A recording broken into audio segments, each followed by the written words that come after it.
Pai nosso no céu,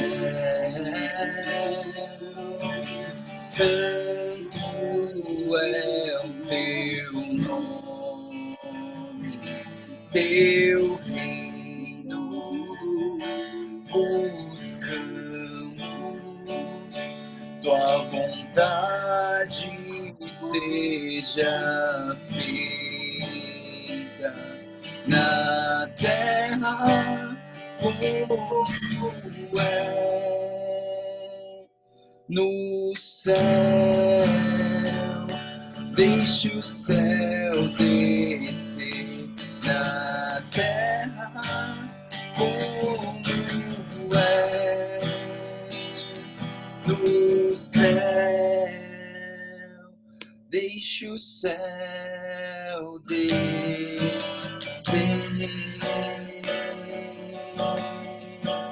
Deixe o céu descer.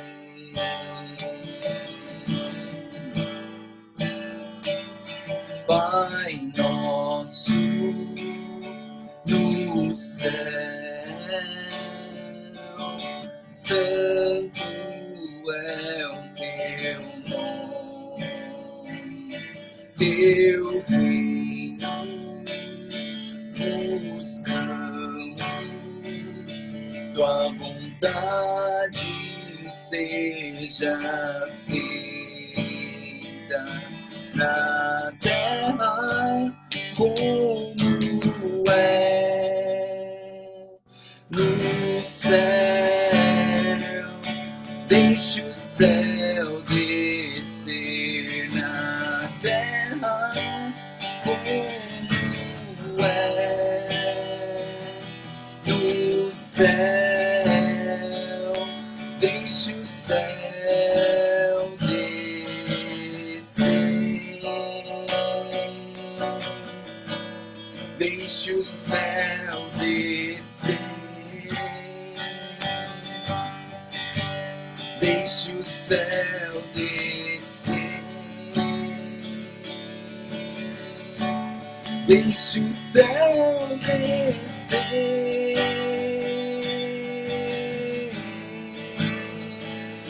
Pois teu é o reino, teu o poder, tua é a glória para sempre. Amém.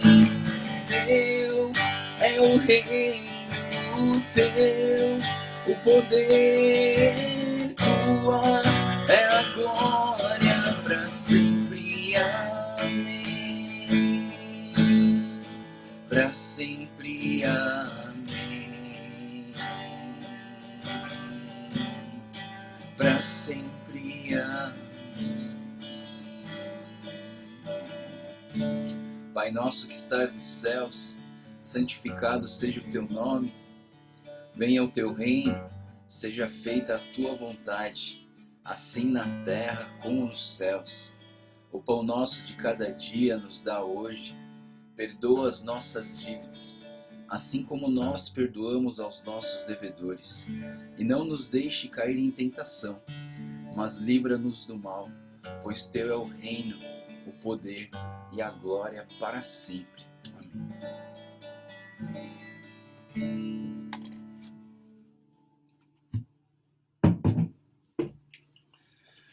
Muito bem.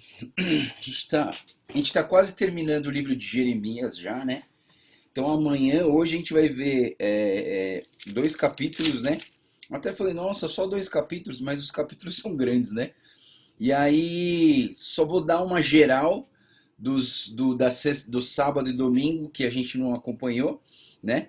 Que seria do 43 até o 48. Aí hoje a gente vai fazer o 49 e o 50. Amanhã você faz o 51, a gente faz o 51 e 52 sozinhos e acaba Jeremias, né? Acaba o livro de Jeremias. E aí na quarta a gente vai ver os 5 capítulos de Lamentações num dia só. A gente vai fechar na quarta-feira o livro de Lamentações. E aí na quinta, que a gente não tem devocional, vai começar o livro de Ezequiel, né?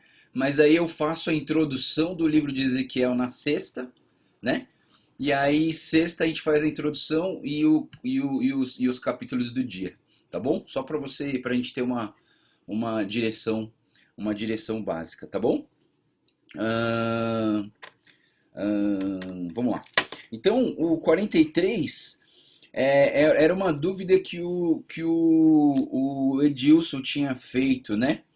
Ele tinha colocado uma dúvida de, poxa, por que que o Jeremias escolheu ir para o Egito, sendo que ele sabia que aquilo era uma decisão errada do povo do remanescente de Israel ali em Judá, né? E depois eu fui dar uma olhada e alguns comentários eles dizem que foi o seguinte, que Jeremias não foi por vontade própria, mas ele foi levado para o Egito, né?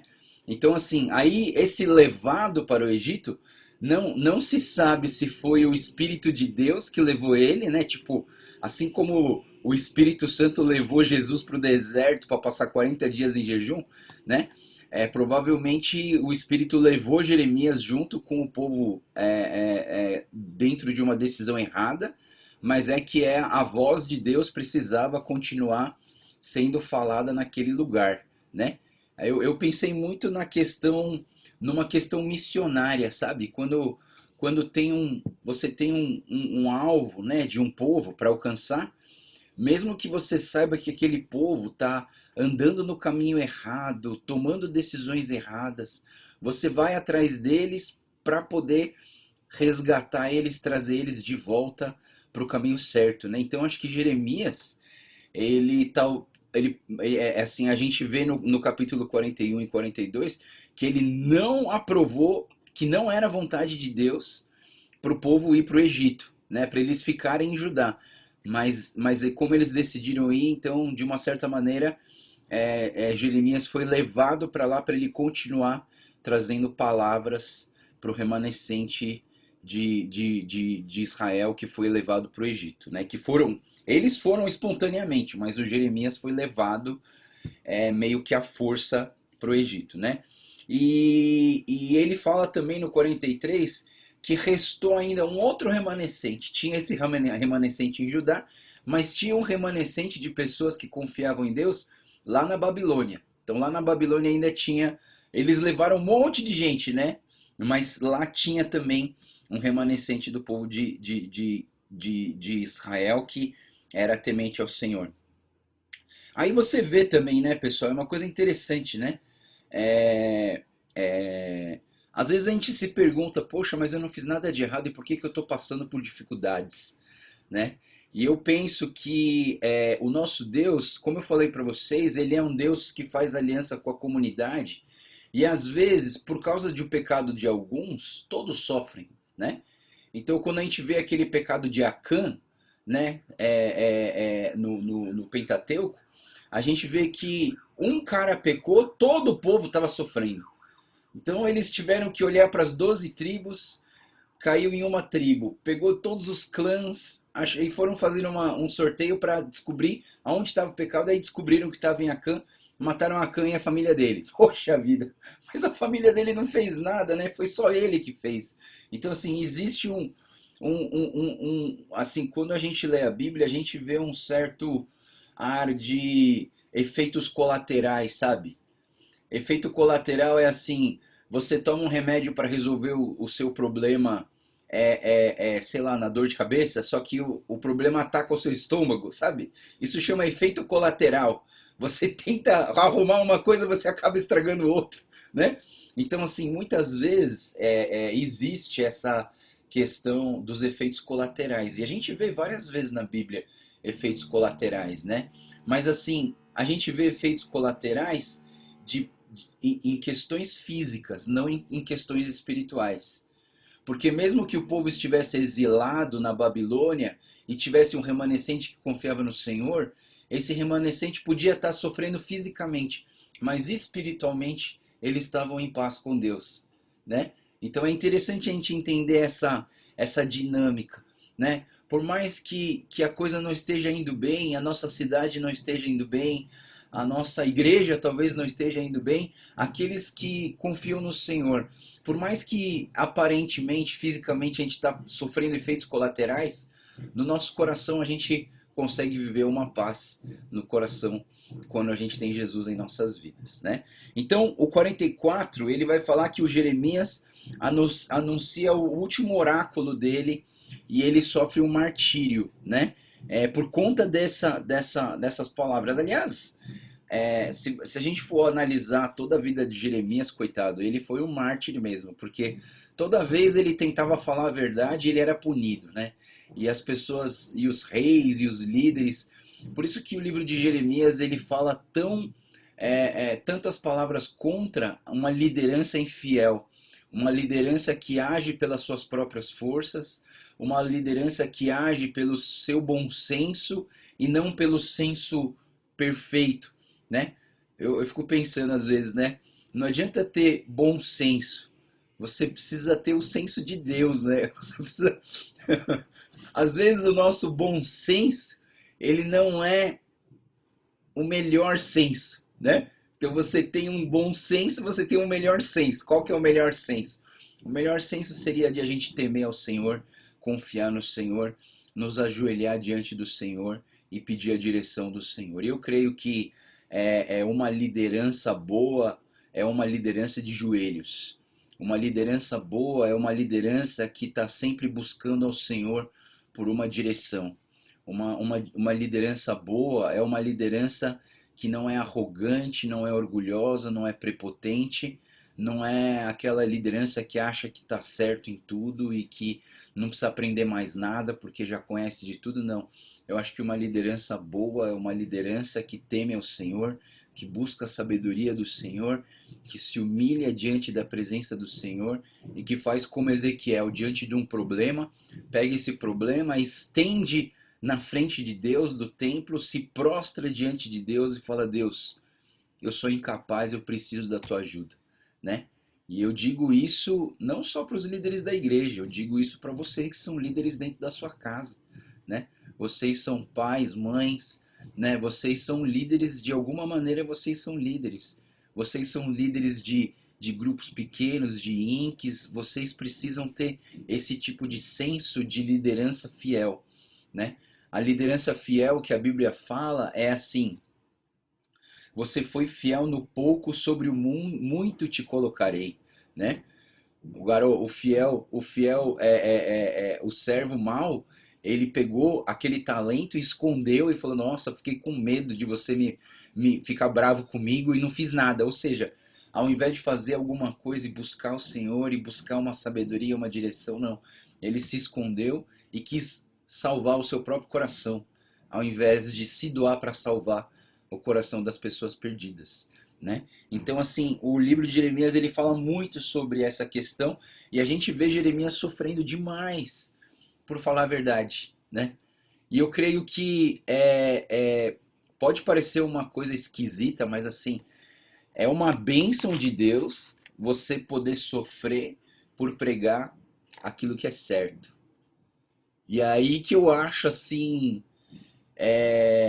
tão contraditório, né? Puxa, você está tentando falar a coisa certa para salvar as pessoas e você é martirizado porque você está tentando salvar as pessoas e trazer a direção correta, né? Então, assim, muitas vezes vai acontecer isso em nossas vidas, né? Mas nós precisamos fazer como Jeremias, permanecer firme no Senhor. E eu acho interessante que Jeremias, ele não ficava quieto. Ele sofria e ele se lamentava para Deus. Ah, Deus, olha só, maldito dia que eu nasci. Tô aqui sofrendo, me jogaram na cisterna, me amarraram no poste, me bateram, me prenderam, tiraram minha comida, me levaram pro exílio, me levaram pro Egito. Então, assim, todas essas coisas não significa que você não possa reclamar com Deus, não possa desabafar com Deus. Mas uma coisa interessante que Jeremias tinha o ouvido aberto para que Deus pudesse falar com ele. E ele se colocou como um instrumento do Senhor para poder continuar sendo um alto-falante da voz de Deus para as pessoas, mesmo que as pessoas não queriam ouvir, né? O tempo de Isaías também foi assim. Durante 4 reinados, 3 reis não quiseram ouvir o Isaías. Só o Ezequias que conseguiu ouvir o Isaías, né? E nas nossas vidas, quantas pessoas você vai falar e ninguém vai te ouvir, né? E ninguém vai querer ouvir o evangelho que você vai pregar.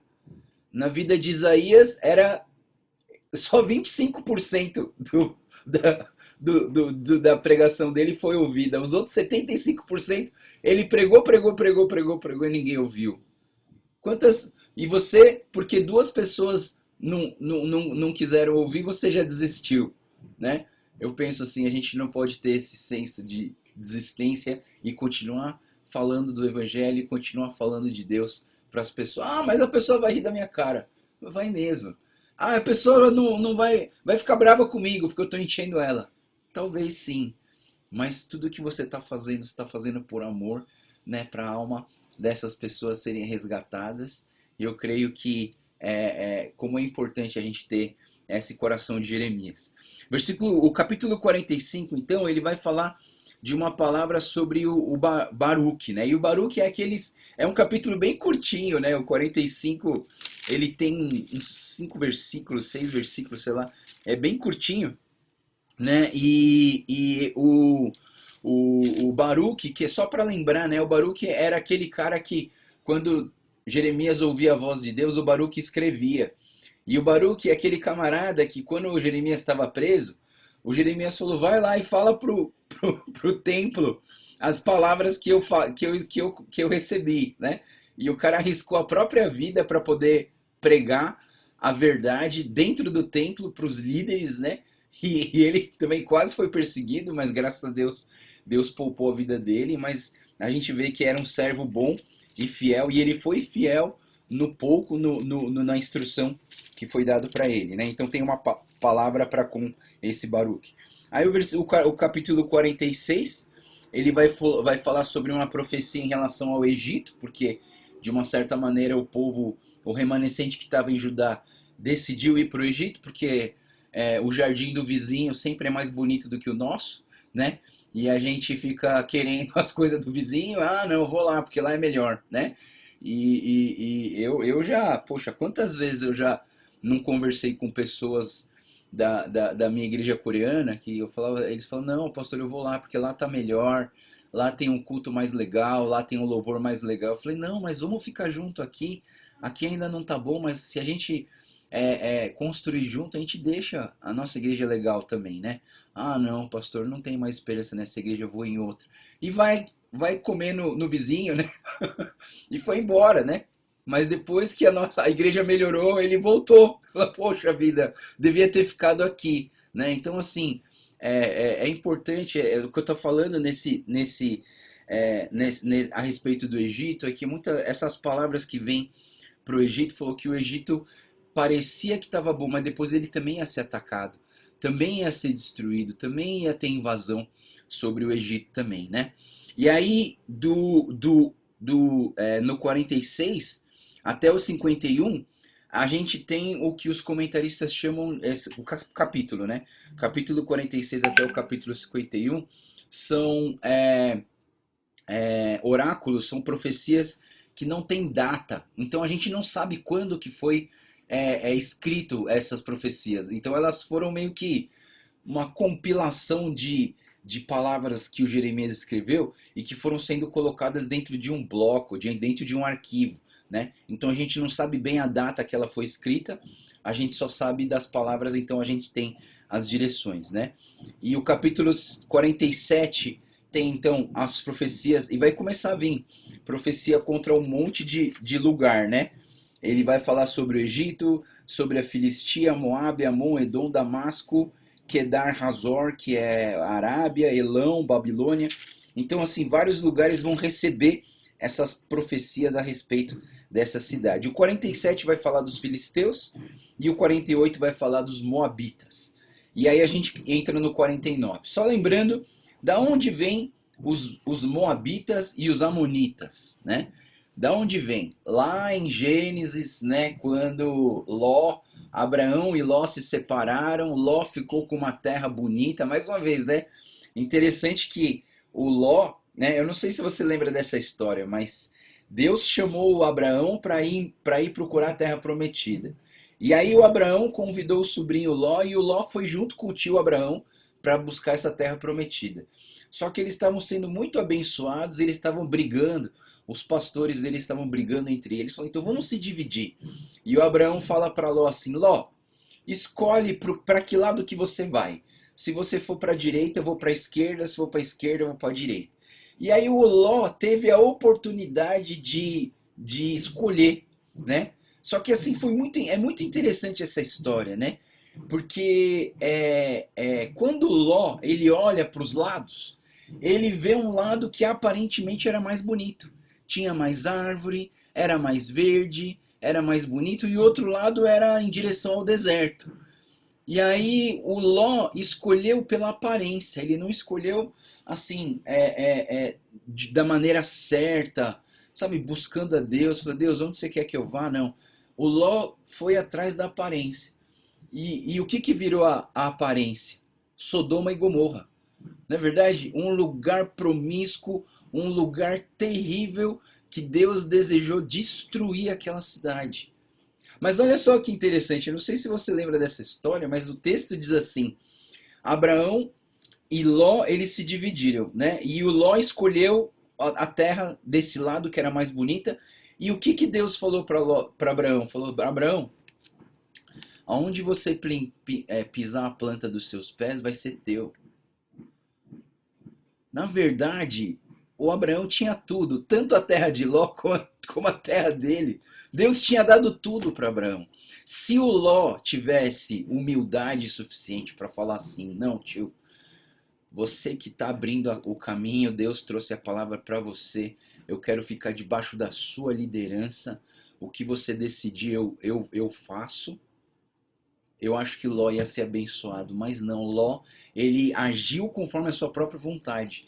E aí ele foi para a terra bonita virou Sodoma e Gomorra, um lugar promíscuo, sujo, nojento, cheio de pecado, onde as pessoas se prostituíam e as pessoas violentavam visitantes.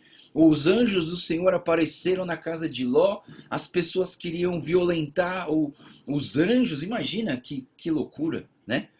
E o Ló maluco, né? O Ló fala assim, você não pode violentar os meus visitantes, pega as minhas filhas que são virgens, né? Que história absurda. Então você vê assim que a cidade inteira de Sodoma e Gomorra ela era promíscua e ela estava afastada dos pensamentos e dos caminhos do Senhor. E aí o que acontece? Ló e a sua família fogem da cidade porque a cidade ia ser castigada. E aí quando Ló foge, ele fala assim, o Deus fala assim, não olha para trás, se você olhar para trás você vai virar uma estátua de sal, né? E aí o que aconteceu com a mulher de Ló? A mulher olhou para trás. Quando ela olhou para trás, então a gente vê que o coração da mulher de Ló era um coração corrompido. E aí pronto, a mulher virou estátua de sal. Quem sobrou? Ló e as suas duas filhas. Só que essas duas filhas também tinham os pensamentos pecaminosos da cidade de Sodoma e Gomorra, porque elas cresceram lá. E aí, como ficou só o Ló e as duas filhas, o resto morreu tudo, elas pensaram assim, nossa, a gente não vai ter descendente. Então vamos fazer o seguinte, vamos embebedar, vamos embriagar o nosso pai, vamos dormir com ele, para ele dar filhos para a gente. Mais uma promiscuidade, algo que Deus não aprovava. E aí a mais velha foi lá e teve relações com o pai e teve um filho que deu ao povo de Moabe. Aí a outra filha foi lá, né? E vamos abrir só esse texto, só para a gente ver. Gênesis 19:8.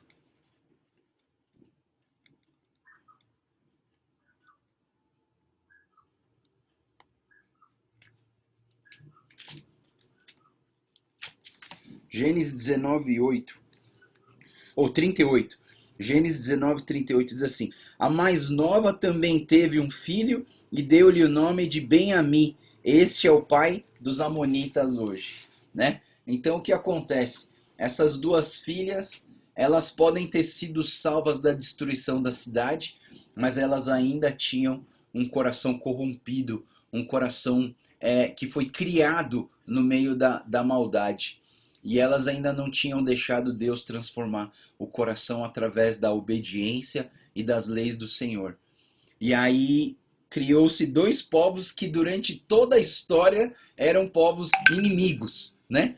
Em alguns momentos a gente vê que o povo ele traz é, um abrigo para algumas pessoas. Davi, por exemplo, buscou abrigo nos inimigos, né? E a gente vê que a Ruth, por exemplo, ela foi para Moabe, entre os moabitas, inclusive a Ruth era moabita, e a família de Noemi foi tentar melhorar a vida em Moabe. Então, assim, mesmo sendo, eles eram inimigos, eternos inimigos, adversários, né? Mas a gente vê que a palavra de Deus vem contra eles também. Então, o 48 a palavra é contra Moabe, e no 49 começa uma palavra contra os amonitas. Vamos lá, capítulo 49, versículo 1 a 6, ele vai dizer assim: Por acaso Israel não tem filhos? Será que não tem herdeiros? Por que será então que Moloque se apossou de Gade? Por que o seu povo vive nas cidades de Gade? Portanto, certamente vem os dias, declara o Senhor, em que farei soar o grito de guerra contra Rabá dos amonitas. Ela virá a ser uma pilha de ruínas, e seus povoados ao redor serão incendiados. Então Israel expulsará aqueles que o expulsaram, diz o Senhor. Lamente-se, ó Esbom, pois ali está destruída. Gritem, ó moradores de Rabá, ponham veste de lamento e chorem. Corram para onde der, pois Moloque irá para o exílio com seus sacerdotes, seus oficiais. Por que você se orgulha dos seus vales? Por que se orgulha dos seus vales tão frutíferos? Ó filha infiel, você confia em suas riquezas e diz: quem te acatará? Farei com que você tenha pavor de tudo que está à sua volta, diz o Senhor dos exércitos. Vocês serão dispersos e cada um numa direção, ninguém conseguirá reunir os fugitivos. Contudo, depois disso restaurarei a sorte dos amonitas, declara o Senhor. Né? Então, assim, essas são palavras muito duras contra os amonitas. Por quê? Porque eles se opuseram contra Israel, porque eles agiram com muita hostilidade contra Israel, e por isso ele fala que os amonitas seriam destruídos. Mas é interessante que o versículo 6, né? Depois de toda essa palavra dura contra os amonitas, ele fala assim, né? Contudo, restaurarei a sorte dos amonitas. Ou seja, de uma certa, mais uma vez, né, pessoal? A gente não pode olhar as nações inimigas de Israel como sendo inimigos eternos espirituais, né? Então, assim, lá em Efésios capítulo 6, de 10 a 20, quando fala sobre batalha espiritual e armadura de Deus, Paulo ele diz o seguinte: a nossa luta não é contra carne ou sangue, mas sim contra os principados e potestades, contra os dominadores tenebrosos, né? Então o que acontece? É muito importante a gente entender isso. O desejo de Deus era que todas as nações se tornassem uma aliança com ele. Então Deus queria que os amonitas, apesar do seu início trágico, que os amonitas também fossem povo de Deus. A gente não pode perder isso de memória. Então, se os amonitas vão sofrer um castigo, Deus ele também está dando aqui uma providência, uma oportunidade de arrependimento para os amonitas e uma promessa de restauração, né? Isso é muito interessante, pessoal. Nunca olhem para uma pessoa só, um ser humano, e achem que esse ser humano é o teu inimigo. Não, ele não é teu inimigo. Ah, mas ele fez mal para mim. Tá bom, ele fez mal para você, mas ele não é teu inimigo. Teu inimigo eles são espirituais, né? Então a gente, nós como cristãos, nós deveríamos ter um olhar diferente para as pessoas. Quando as pessoas fazem o mal, a gente deveria olhar quem provocou esse mal na vida através dessa pessoa, né? E procurar vencer a batalha com armas contrárias. Se eles usam a arrogância, a gente vai tentar ser humilde e amoroso, né? Às vezes, esse contra-ataque ele é mais forte do que um tapa. Uma pessoa te deu um tapa, você dá outro tapa. Você pagou na mesma moeda, você pagou mal com mal, olho por olho, dente por dente. Mas Deus ele não quer isso, né? Deus quer um povo diferente. Deus não quer um povo bobo, né? Não é para você ser bobo. Nunca Deus falou assim, ó, seja bobo e aceite tudo que as pessoas falarem. Não. Deus não quer filhos bobos. Deus quer filhos inteligentes, mas Deus quer filhos que sejam espertos como a serpente e puros como a pomba, né? E aí eu entendo que como que a gente vai fazer isso? Só se a gente tiver não ter um espírito de covardia, mas sim de coragem, amor, equilíbrio, moderação e confiar não no nosso bom senso, mas no senso de Deus, no pensamento de Deus nas nossas vidas e temer ao Senhor. Versículo 7 até o 22, então, a gente vai ouvir a palavra profética sobre Edom, né? Ele começa dizendo assim, acerca de Edom: assim diz o Senhor dos Exércitos, será que já não há mais sabedoria em Temã? Será que o conselho desapareceu? Será que o conselho desapareceu dos prudentes? A sabedoria deles deteriorou-se? Voltem-se e fujam, escondam-se em cavernas profundas, vocês que moram em Dedã, pois trarei ruína sobre Esaú na hora em que eu castigar. Se os que colhem uvas viessem até você, não deixariam eles apenas poucas uvas? Se os ladrões viessem durante a noite, não roubariam apenas o quanto desejassem? Mas eu despi Esaú e descobri os seus esconderijos, para que ele não mais se esconda, e seus filhos, parentes, vizinhos foram destruídos, e ninguém restou para dizer: deixe os seus órfãos, eu protegerei a vida deles, e as suas viúvas também. Podem confiar em mim. Então a gente vê os Edonitas, eles são descendentes de Esaú. Lembra que Esaú era irmão de Jacó, né? E os Edonitas vêm dessa linhagem de Esaú. E eles, por isso que fala várias vezes aqui, atrarei ruína sobre Esaú, porque os Edonitas eram descendentes de Esaú. E os Edonitas, eles eram muito famosos por ter sabedoria, porque eles eram pessoas que decidiam coisas muito boas, eles tomavam, eles eram muito estudados e acho que eles tinham muita sabedoria. Porém, a sabedoria não salvou eles, porque eles também andaram nos caminhos errados, e mesmo que eles se escondessem, eles não iam conseguir fugir da ira do Senhor, né? Aí vem, então, do versículo 14 até o 22, ele vai falar sobre os pecados de Edom e sobre os castigos de Edom, né? Então, o versículo 14, ele diz assim: ouvi uma mensagem da parte do Senhor, um mensageiro foi mandado às nações para dizer: reúnam para atacar Edom, preparem para a batalha. Agora eu faço de você uma nação pequena entre as demais, desprezada pelos homens. O pavor que você inspira e o orgulho do seu coração o enganaram. E você vive nas fendas das rochas, que ocupa altos das colinas, ainda que você como águia faça seu ninho nas alturas, lá eu o derrubarei, né? Então assim, aqui está falando sobre os pecados de Edom. Quais que eram os pecados de Edom? Eles usavam o pavor, né? Então eles aterrorizavam as pessoas, né? E outro pecado do Edom é que eles tinham muito orgulho no coração. E olha só que interessante, né, pessoal? O orgulho muitas vezes vem de pessoas que se tornam sábias. Olha que maluco, né? As pessoas que fazem as melhores faculdades do mundo, as pessoas que têm vários títulos, e aí o orgulho sobe no coração dessas pessoas. Ah, que eu fiz o seminário teológico de não sei da onde. Ah, sou formado no doutorado da pós-graduação. A cabeça é tão grande que não consegue fazer missões, sabe? Eu já vi tanto pastor assim.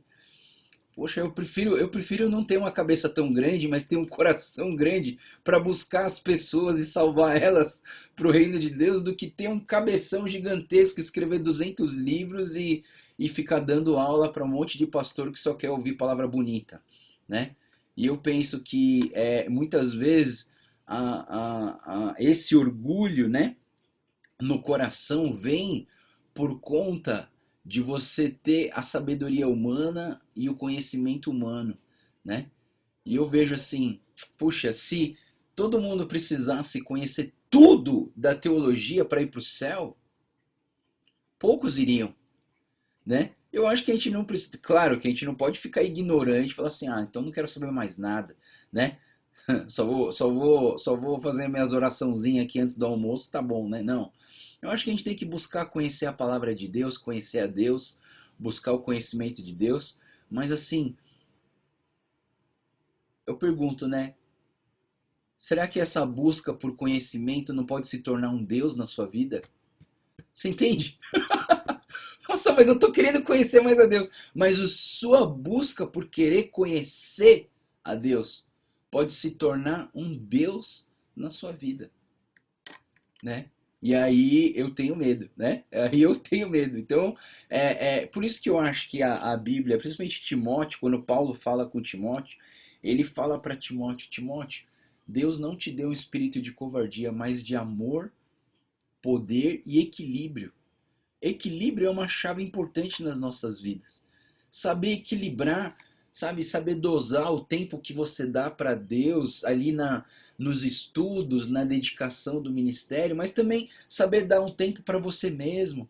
Saber dar um tempo para que você cuide do seu corpo, da sua emoção, da sua cabeça, da sua saúde, né? Às vezes nós somos muito 880, né? Ou a gente faz tudo para Deus, larga tudo e faz tudo para Deus, ou a gente faz tudo para o mundo e a gente esquece de tudo. A gente faz tudo. Então a gente é muito 880. Eu acho que a gente precisava aprender mais sobre equilíbrio, né? Sobre essa dinâmica de, não, esse tempo eu vou dedicar para mim. Esse tempo eu vou dedicar para a igreja. Esse tempo eu vou dedicar para o movimento. Esse tempo eu vou dedicar para minha família. Esse tempo eu vou dedicar para os meus filhos, né? E a gente não tem muito desse equilíbrio, né? Então, assim, eu penso que essa é uma das orações que eu mais faço por mim mesmo, né? Eu quero fazer tantas coisas, mas se eu não tiver equilíbrio, eu vou desbalancear isso aí. Em algum lado vai dar ruim, né? Em algum lado vai dar ruim, né? E principalmente eu oro pelo meu casamento, né? Porque é complicado. Uma das áreas que o inimigo mais quer atacar é o casamento mesmo, né? Então tem que tomar cuidado com essa área e cuidado com o orgulho no coração, né? Então, assim, acho que a lição da palavra de Edom é essa: cuidado com o orgulho do coração, porque por qualquer coisa a gente se torna orgulhoso. Como que essa pessoa pode falar assim comigo? Eu tô há mais tempo nessa igreja. Como que essa pessoa pode falar assim comigo? Eu estudei não sei aonde, eu sou não sei o que, eu tenho título de não sei da onde, né? Então, às vezes, a humildade é sempre um bom caminho, né? Pra gente falar assim, tá bom, né? Quero ter um coração apreendível. Versículo 23 até o 27 vem a profecia a respeito de Damasco, né? E muitas vezes Damasco se posicionou contra o povo de Israel. Vamos ler o versículo 23 assim: acerca de Damasco, Ramate e Arpade são atônitas, pois ouviram más notícias, estão desencorajadas, perturbadas como o mar agitado. Damasco tornou-se frágil, ela se virou para fugir, e o pânico tomou conta dela. A angústia e dor dela se apoderaram, dor como a de uma mulher em trabalho de parto. Como está abandonada a cidade famosa, a cidade da alegria. Por isso, seus jovens cairão nas ruas e todos seus guerreiros se calarão naquele dia, declara o Senhor dos Exércitos. porei fogo nas muralhas de Damasco que consumirá as fortalezas de Ben-Hadad. Né? Então essa profecia a respeito de Damasco é que Damasco também caiu sobre o domínio da Babilônia. Né? Então a Babilônia, quando ela veio do norte para dominar os povos, ela vem pegando todos os lugares, né? Então ela vem detonando tudo. E aí Damasco não ia sair, não ia escapar dessa invasão. Então a palavra está vindo para Damasco com força. E Damasco, aqui os comentários dizem que Damasco era um lugar muito importante economicamente falando, porque Damasco ficava numa posição onde conectava 3 continentes. Então, assim, para um continente comercializar com o outro, tinha que passar por Damasco. Né? Então, Damasco se tornava uma referência comercial, mas mesmo assim a destruição foi grande e eles foram atacados. Né? Aí, o versículo 28 até o 33, a gente vê a profecia a respeito da Arábia, que seria Quedar, e os reinos de Hazor. Né? Então, o versículo 28 diz que acerca de Quedar, os reinos de Hazor, que Nabucodonosor, rei da Babilônia, derrotou. Assim diz o Senhor: preparem-se, ataquem Quedar e destruam o povo do Oriente. Tomem suas tendas, seus rebanhos, suas cortinas, com todos os seus utensílios e camelos, gritem contra eles. Há terror por todos os lados. Fujam rapidamente, escondam-se em cavernas profundas, vocês habitantes de Hazor. Nabucodonosor, rei da Babilônia, fez planos e projetos contra vocês. Preparem-se e ataquem uma nação que vive tranquila e confiante, declara o Senhor. Então, esse Quedar, na verdade, é a Arábia Oriental, né? O sudeste fica no sudeste da Síria. E esse povo de Quedar era um povo nômade. Então, quando você vê a palavra vindo a respeito deles, fala que eles vão pegar os despojos dele e transformar em cortina. Por quê? Porque eles não tinham casas construídas. Tudo que eles tinham eram tendas construídas com peles, né? Então eles eram nômades, eles não ficavam instalados num lugar só. Eles não tinham muralhas. Eles eram povos beduínos que ficavam mudando de um lugar para o outro, né? E aí, finalmente, do 34, versículo 34 até o 39, a gente tem a última mensagem contra os elamitas, né? O povo de Elão. E nessa profecia acerca de Elão está assim, 34. Essa é a palavra do Senhor que veio o profeta Jeremias acerca de Elão, no início do reinado de Zedequias, rei de Judá. Assim diz o Senhor dos Exércitos: vejam, quebrarei o arco de Elão, a base do seu poder, farei com que os 4 ventos que vêm dos 4 cantos do céu soprem contra Elão, e eu os dispersarei aos 4 ventos, e não haverá nenhuma nação para onde não sejam levados. Farei com que Elão trema diante dos seus inimigos, diante daqueles que desejam tirar-lhe a vida. Trarei a desgraça sobre eles, a minha ira ardente, declara o Senhor. Farei com que a espada persiga até o que os tenha eliminado. Então, assim, os elamitas, eles iam receber o seu juízo. E uma coisa interessante é que os elamitas, eles estavam apoiando a Babilônia, mas o apoio não ajudou muito, né? Porque depois a Babilônia também entrou devastando os elamitas. Uma palavra aqui para os elamitas era que os elamitas eles iam ser espalhados pelo mundo, né? E eles iam ser ia ter elamita espalhado pelo mundo inteiro, e os seus reis e os seus oficiais seriam destruídos, né? E aí começa o capítulo 50, pessoal. E o capítulo 50 e o 51, que é talvez a maior profecia da maior cidade, porque agora vai começar uma palavra muito dura e muito forte sobre a Babilônia, né? E eu não sei, eu fico meio... Às vezes eu fico tentando entender a cabeça de Deus, mas com certeza não dá pra gente entender tudo da cabeça de Deus, né? Não dá pra gente entender tudo, mas assim, eu tento ler os comentários e tentar chegar numa conclusão mais simples, mas eu não acho uma solução tão simples para isso. Porque, pensa comigo, Deus não falou que ia usar a Babilônia para castigar Israel por conta da desobediência de Israel? E agora Deus vem com uma palavra super dura contra a Babilônia porque a Babilônia foi arrogante contra Israel. Não é estranho? Poxa, se você chamou o camarada para ser o carrasco, para punir, aí agora você vai punir o carrasco também, porque foi você que chamou, né? E eu tentando, sabe, pessoal, eu não quero botar a minhoca na cabeça de vocês, não quero confundir a cabeça de vocês. Eu creio na bondade, no amor de Deus. O mesmo Deus de ontem é o mesmo Deus de hoje e será o mesmo Deus para sempre. Mas eu penso comigo mesmo, puxa, como é estranho essa dinâmica, né? E como seria complicado, pessoal, como seria complicado você ser o Deus de todas as nações, sendo que as nações brigam entre si, sabe? Eu fico pensando assim em pessoas, tipo os pais da tia Keiko, os pais do meu pai, que tinham um monte de filho.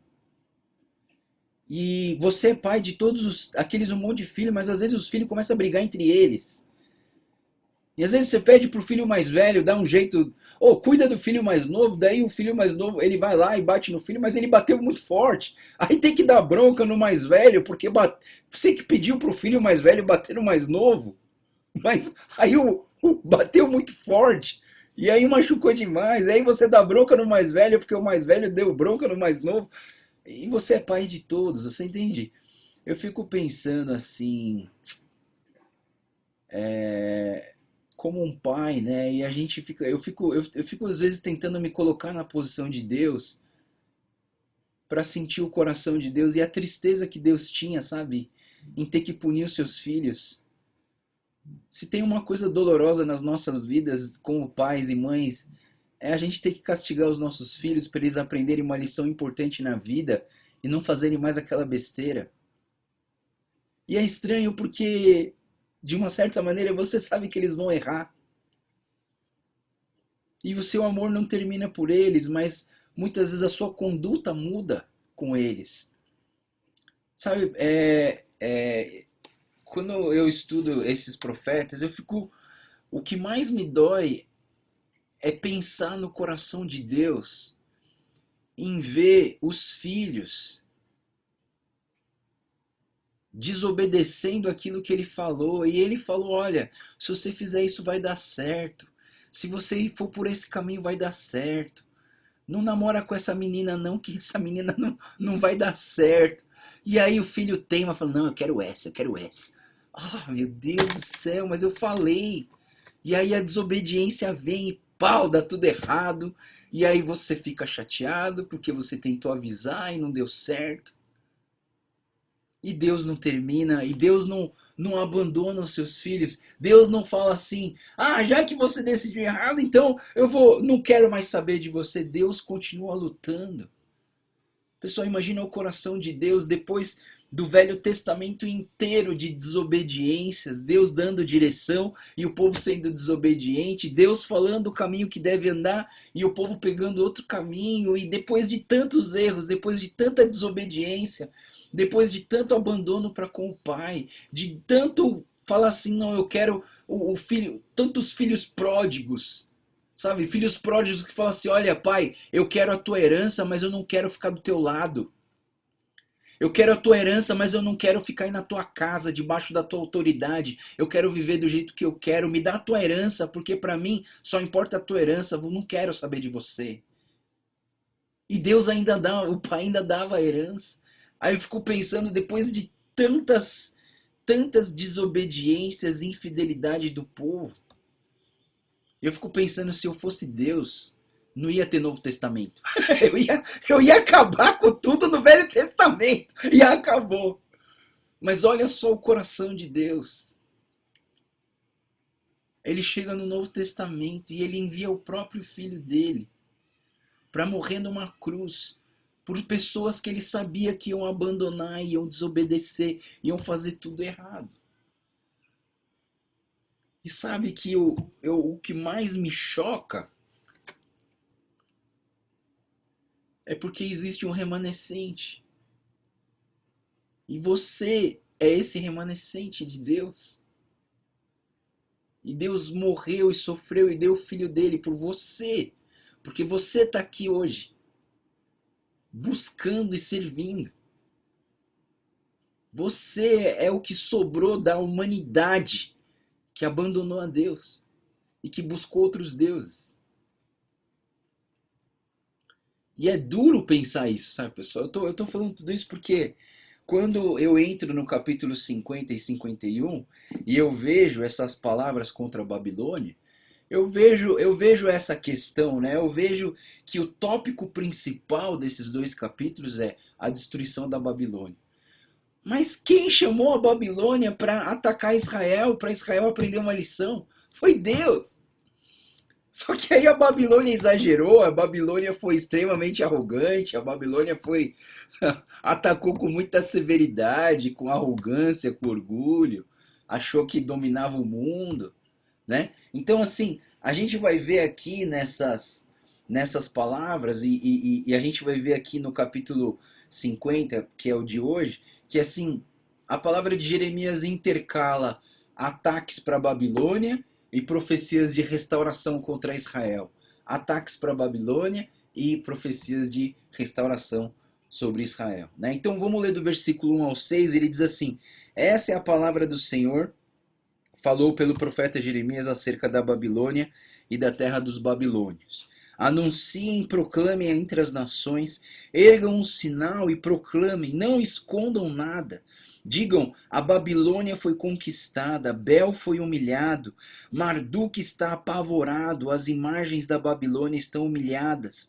Os seus ídolos apavorados, uma nação vinda do norte atacará e arrasará a terra, e não deixará nela nenhum habitante, tanto homens como animais fugirão. Naqueles dias, naquela época, declara o Senhor, o povo de Israel, o povo de Judá virão juntos, chorando e buscando o Senhor, o seu Deus, e perguntarão pelo caminho para Sião e voltarão o rosto em direção dela. Virão e se apegarão ao Senhor numa aliança permanente que não será esquecida. Meu povo tem sido ovelhas perdidas, e seus pastores desencaminharam e fizeram perambular pelos montes, e elas vagueiam por montanhas e colinas e se esqueceram do seu próprio curral. Né? Então a gente vê aqui que ele está explicando que essa Babilônia seria um ataque, né? E ele fala no começo sobre Bel e Marduk, que eram deuses, os falsos deuses da Babilônia, né? E ele ataca esses deuses, que eles vão ficar, esse Deus vai ser humilhado, ele vai ser apavorado, mas que essa nação está vindo do norte e que vai atacar todos os povos. E é interessante você ver o versículo 4, que ele fala assim: o povo de Israel, o povo de Judá virão juntos, chorando e buscando o Senhor, o seu Deus, perguntando qual que é o caminho. Mas é verdade, não é, pessoal? A gente às vezes deixa de buscar Deus nas nossas vidas, mas na hora da dificuldade a gente fala: Deus me ajuda! Tá fazendo tudo errado, né? Tá longe de Deus, não assiste culto, não serve ao Senhor, não lê a palavra, não ora. Na hora da dificuldade, oh Deus, me ajuda! Eu preciso tanto de ti, e começa a chorar.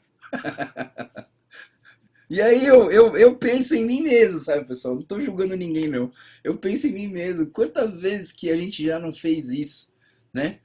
Você tá lá só pensando na sua vida, fazendo as suas coisas ao invés de buscar o Senhor. E aí vem a dificuldade, você chuta o dedinho do pé no pé da cama ali, né? E dá o grito: oh, Deus, me ajuda, né? E aí você começa a entender que Deus, na verdade, não é o seu Deus, mas Deus para você é muitas vezes a sua bengala, o seu amuleto da sorte, que você só lembra dele quando você está caindo, você só lembra dele quando você se machuca, você só lembra dele quando a coisa está ruim na sua vida. Aí você ainda briga com Deus porque você fala assim: pô, Deus, cadê você? Você não é bom? Você não disse que é tão bondoso? Por que você vai me deixar assim? Né? E o silêncio de Deus machuca, mas assim, Às vezes eu tenho vontade de ser a voz de Deus e falar assim: você não fez nada para Deus, você não buscou a Ele, você não serviu a Ele, você não fez nada para Ele e agora está reclamando. Ai, quantas vezes eu já tive vontade de falar para umas pessoas assim: ah, esse Deus não é bom, porque Ele fala que é bom, Ele deixa a gente sofrer. Hoje você não faz nada e você quer o quê, né? Então, por isso que eu penso, né? A história do filho pródigo é um retrato do povo de Deus no relacionamento com Deus. O filho pródigo, ele quis só a riqueza, ele quis só as bênçãos. Ah, eu vou na igreja porque eu quero ser abençoado, só isso. Eu vou na igreja porque eu quero ganhar dinheiro, porque eu quero dar bem na vida, só isso. Relacionamento com Deus, buscar a Deus, louvar a Deus, servir a Deus, ofertar ao Senhor. Dízimo, Deus me livre, eu que não vou dar dízimo, para com isso. É meu dinheiro, eu que suei, eu que trabalhei, eu que fiz tudo. Fala sério, né? As pessoas são assim, aí depois na hora da dificuldade fica brava com Deus. Aí esse Deus fala que é bom, mas ele não tá cuidando de mim porque eu tô aqui na penúria, tô acabando, tô acabado, né? Então assim, eu acho que é um alerta para o nosso relacionamento com Deus. E é interessante a volta do filho pródigo para com o pai, né? Porque se você for olhar, né, o filho pródigo, depois que ele está ali comendo comida de porco, sem nada, os amigos abandonaram, ele fala assim: puxa, quem me dera ser um funcionário do meu pai. Porque o funcionário do meu pai tem mais coisa do que eu tenho. E aí ele começa a perceber que o valor não estava nas bênçãos físicas, mas o valor estava no cuidado que o pai tinha em se relacionar com os seus filhos e com os seus funcionários. E aí, naquela hora, o filho pródigo pensa: meu, se eu tivesse só um pouquinho do que os funcionários do meu pai têm, já estava bom. E ele não estava mais falando de dinheiro, ele estava falando de relacionamento. E aí, quando o pai vem, o pai faz o quê? Abraça o filho. Diz que ele corre em direção ao filho, ele abraça e beija aquele filho todo nojento, cheirando porco, com roupa rasgada, com roupa suja. E não sei como o pai reconhece que era o filho, né? Porque o cara devia estar assim, todo estrumbicado, magro, feio, sujo, fedido. E o pai sabia que aquele ali era o filho. Ele vai lá e abraça, beija, manda dar banho, trocar de roupa e coloca um anel no dedo dele. Você continua sendo meu filho, né? Então assim, é a graça, essa é a graça, é a misericórdia de Deus nas nossas vidas. E quando a gente vê a Babilônia, a gente vê que a Babilônia, ela sofria. Por quê? Porque a Babilônia, de uma certa maneira, ela apavorou o povo de Deus. E o povo de Deus, o versículo 6 diz que o povo de Deus ficou como ovelhas perdidas, né? Ovelhas perdidas. Sabe, pessoal, esses dias eu tenho achado que eu sou um pastor até que razoavelmente bom, sabe, pessoal? Porque lá na igreja eu tava lá mexendo nas coisas lá do depósito de todas as coisas, e eu achei, sabe o que eu achei? Uma ovelha perdida. Aí eu falei: nossa, eu sou um bom pastor, olha, eu achei uma ovelha perdida. Olha só que pastor bom, guardei, limpei, trouxe para minha casa e tá aqui comigo na minha mesa. Ai, que bobo, mas tudo bem. Pelo menos a ovelha perdida tá aqui comigo, olha que bonitinha a ovelha. Né? Então, assim, eu vejo assim que o povo de Israel, ele ficou como ovelhas perdidas e os seus pastores, as pessoas que deveriam cuidar dessas ovelhas, o que eles fizeram? Eles foram infiéis, não obedeceram ao Senhor e fizeram tudo que era de errado contra o Senhor, o nosso Deus. Né? Então, a Babilônia, a gente vê aqui a Babilônia que ela vai ser, o versículo 11 e 12 diz assim: ainda que você esteja alegre e exultante, você que saqueia a minha herança, ainda que você seja brincalhão como uma novilha solta no pasto, que relinche com os garanhões, sua mãe se envergonhará de você profundamente aquela que lhe deu a luz ficará constrangida, ela se tornará a menor das nações, um deserto, uma terra seca e árida, por causa da ira do Senhor. Ela não será habitada, mas estará completamente desolada. Todos os que passarem pela Babilônia ficarão chocados e zombarão por causa de todas as suas feridas. Né? Então, assim, a palavra contra a Babilônia era uma palavra bem pesada, porque Deus ia trazer uma forte condenação sobre a vida, sobre o povo da Babilônia. Mas olha comigo no versículo 17. O versículo 17 aí vem uma palavra de esperança para Israel, né? 17 diz assim: Israel é um rebanho disperso, afugentado por leões. O primeiro a devorá-lo foi a Síria e o último a esmagar os seus ossos foi Nabucodonosor, rei da Babilônia. Portanto, assim diz o Senhor dos exércitos, o Deus de Israel: castigarei o rei da Babilônia e a sua terra, assim como castiguei o rei da Síria, mas trarei Israel de volta à sua própria pastagem. Ele pastará no Carmelo e em Bazã e saciará seu apetite nos montes de Efraim e de Gileade.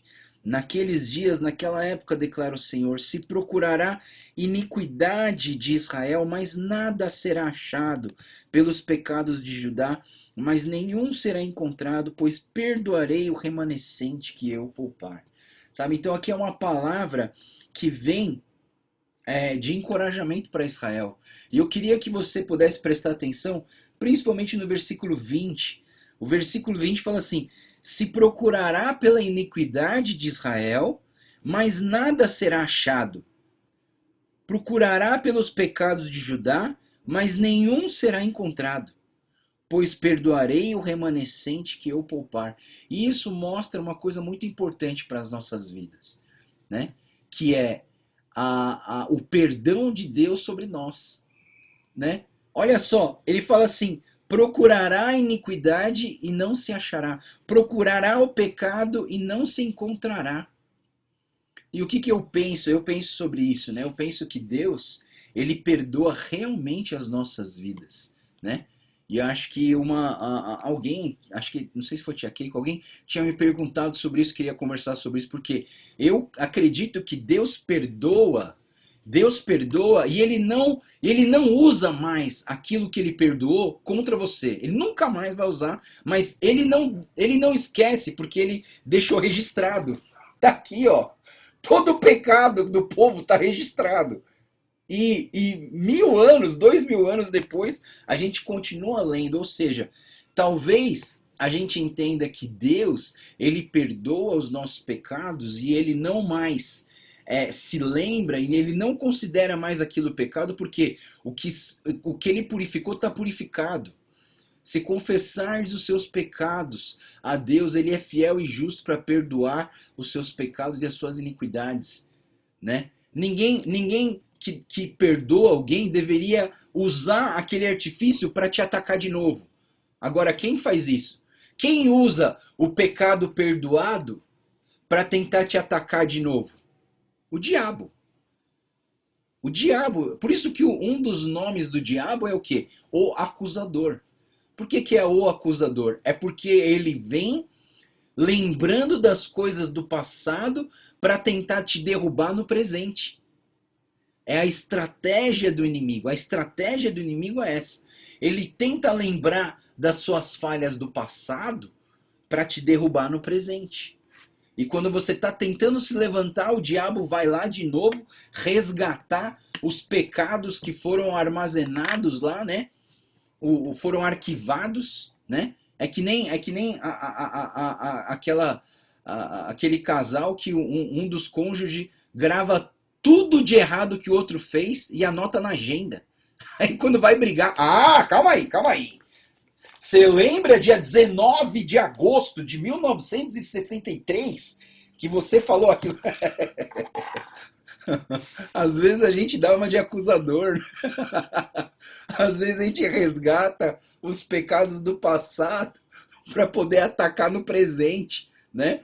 E aí eu vejo, isso não é extraordinário, isso acontece com todo mundo, né? Mas Deus, esse versículo 20 mostra para mim o perdão de Deus e que Deus ele perdoa, ele apaga da lista de erros da sua vida. Ele começa sempre um relacionamento do zero. Mais uma vez eu volto para a história do filho pródigo. O filho pródigo, quando ele foi perdoado pelo pai, quando ele pediu perdão, falou: Pai, pequei contra ti, contra o céu e contra a terra. Eu não sou digno de ser chamado seu filho. Posso ser um funcionário teu? Quando o pai perdoa, o pai perdoou, começou do zero, começou do zero. Vou te botar um anel de novo no dedo, vou colocar roupa de filho em você de novo, vou fazer uma festa porque você voltou e a gente vai começar do zero. Mas isso não significa que o pecado dele foi apagado ou foi nunca mais vai ser lembrado. Por quê? Porque está na Bíblia, o livro mais lido do mundo. Todo mundo vai lembrar. Ou seja, o seu pecado pode. Deus pode perdoar o seu pecado, mas a tua mãe não vai perdoar. Ela não vai esquecer o teu pecado, não. A minha mãe sabe de tudo que eu fiz. Por mais que ela tenha me perdoado, ela sabe de tudo que eu fiz. Todos os meus erros, minhas falhas, tudo que eu fiz de errado, ela sabe. Mas é interessante esse coração amoroso do Pai verdadeiro, que ele perdoa e está perdoado, não conta mais com esses pecados, porque ele perdoou. E vamos começar do zero. Sabe quantas vezes a gente não precisa fazer isso, pessoal? Sabe, você brigou com alguém, você está chateado com alguém, e você fala assim: olha, eu quero te pedir perdão, se você me perdoar, eu queria começar do zero. E a gente começar do zero.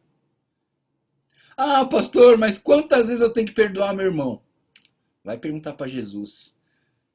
Jesus fala 70 vezes 7 num dia só.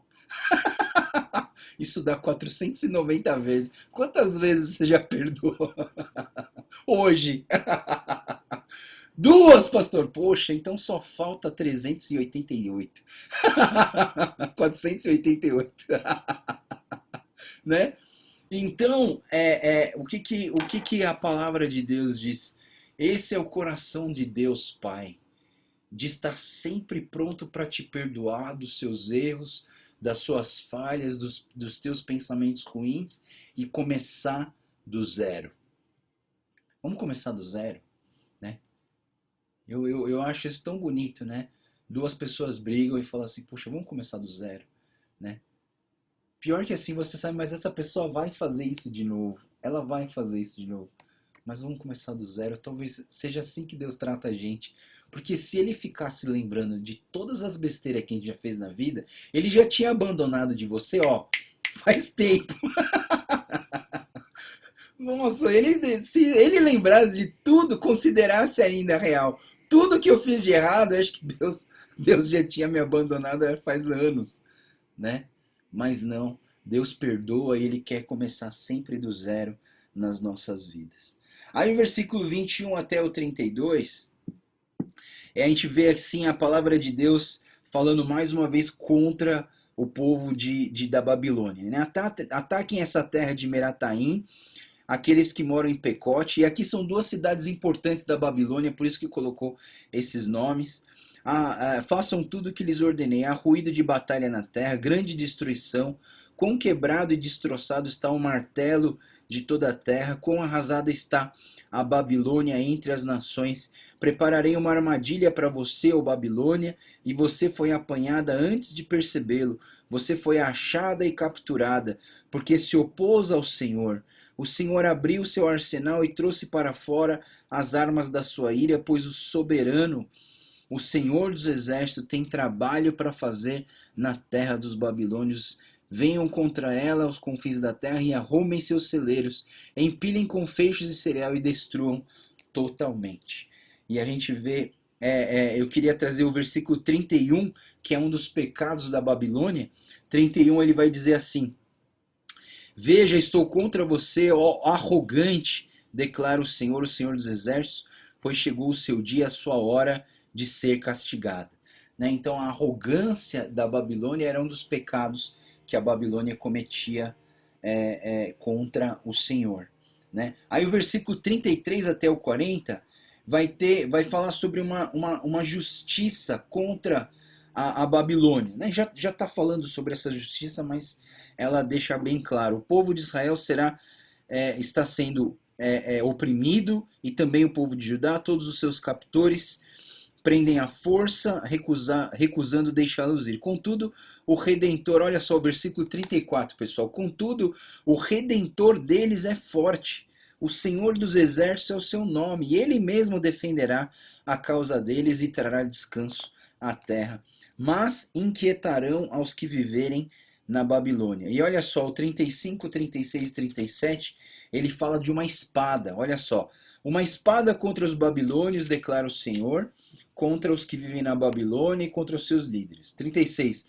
Uma espada contra seus falsos profetas, que eles tornarão tolos, e uma espada contra os guerreiros, e eles ficarão apavorados. 37. Uma espada contra os seus cavalos, contra os seus carros de guerra, eles serão como mulheres, espada contra os seus tesouros, eles serão saqueados. Uma espada contra as águas, e elas secarão, porque é uma terra de imagens esculpidas, e eles enlouquecem por causa dos seus ídolos horríveis. Né? Então, essa espada, e aí quando a gente vê a espada, na verdade, no Novo Testamento, a espada é o quê, né? No Novo Testamento, a espada é a palavra de Deus. A palavra de Deus é uma espada, né? É uma espada de dois gumes, né? Que corta dos dois lados, que penetra, que separa, que discerne, né? A palavra na armadura de Deus é a espada também. A espada que é o quê? A palavra de Deus. A palavra de Deus é como uma espada, né? Da armadura de Deus, todos os itens da armadura de Deus são de defesa. A único utensílio da armadura que é de ataque é a espada, né? A espada que ataca, a espada que fere o inimigo, né? Inclusive, quando Jesus estava no deserto, ele usou o que para atacar o inimigo? A palavra. A palavra que é a espada, né? É a palavra que vem trazendo esse juízo do Senhor. E finalmente o versículo 41 até o 46, ele dá um resumão aí de tudo que está sendo falado, e para continuar no 51. Ele fala, 41, vejam, vem vindo um povo do norte, uma grande nação, muitos reis se mobilizam desde os confins da terra. Eles empunham arco e lança, são cruéis e não têm misericórdia e o seu barulho é como um branido do mar. Vêm montados em seus cavalos em formação de batalha para atacá-la à cidade da Babilônia. Quando o rei da Babilônia ouviu relatos sobre eles, as suas mãos amoleceram, a angústia tomou sobre ele, dores como de uma mulher que está dando à luz. Como um leão sobe e mata o Jordão em direção aos pastos verdejantes, subitamente caçarei a Babilônia, pondo-a fora da sua terra. Quem é o escolhido, designarei para isso. Quem é que possa me desafiar? Que pastor pode me resistir? Por isso, ouçam o que o Senhor planejou para a Babilônia, o que ele preparou contra a terra dos babilônios. Os menores dos rebanhos serão arrastados, as pastagens ficarão devastadas por causa deles. O som da tomada da Babilônia, a terra tremerá, o grito deles ressoará entre as nações. Né? Então o que a gente sabe da história é que depois o povo da Assíria vem dominando tudo, e tudo que a Babilônia dominou, a Assíria vai tomar tudo, e é a Assíria que vai libertar o povo de Israel, para o povo de Israel voltar para a terra deles depois de 70 anos de ataque dos babilônios. Né? Então, e aí continua no capítulo 51, vai continuar essa palavra contra a Babilônia. E o versículo 52 vai relatar mais uma vez a queda de Jerusalém, e acaba então o livro de Jeremias aqui. A gente vai para o outro livro de Jeremias, que seria Lamentações de Jeremias. Aí quarta-feira a gente vai trabalhar a introdução. A gente vai trabalhar tudo Lamentações num dia só, né? Então são 5 capítulos, e a gente vai introduzir e fechar Lamentações num dia só, né? Tá bom? Muito bem. Alguma dúvida? Pessoal, então vamos orar e vamos agradecer a Deus. Opa, alguém abriu o microfone. Alguém quer falar? Ah, não, é a tia Uta. Tia Uta quer falar, tia? Não, né? Tá bom. Vamos orar então. Senhor Deus, muito obrigado, Pai, pela tua palavra de hoje. Muito obrigado, Pai, por poder estudar a tua palavra com essa propriedade. E obrigado, Deus, porque o Senhor tem nos abençoado através do estudo da tua palavra, Pai. Que o Senhor continue nos alimentando e nos fortalecendo para que mais e mais a tua palavra se torne algo real em nossas vidas, algo praticável em nossas vidas, Senhor. Te agradecemos pelo teu amor nas nossas vidas, pela nossa igreja, que o Senhor continue nos abençoando e nos guiando com a força do teu Espírito Santo sobre nós. Te agradecemos por essa semana, entregamos essa semana nas tuas mãos, te louvando e te agradecendo tudo isso em nome do Senhor Jesus. Amém. Beleza, obrigado pessoal, Deus abençoe. A gente se vê na quarta-feira com as lamentações de Jeremias então, tá bom? Deus abençoe pessoal, ótima semana. Tchau, tchau.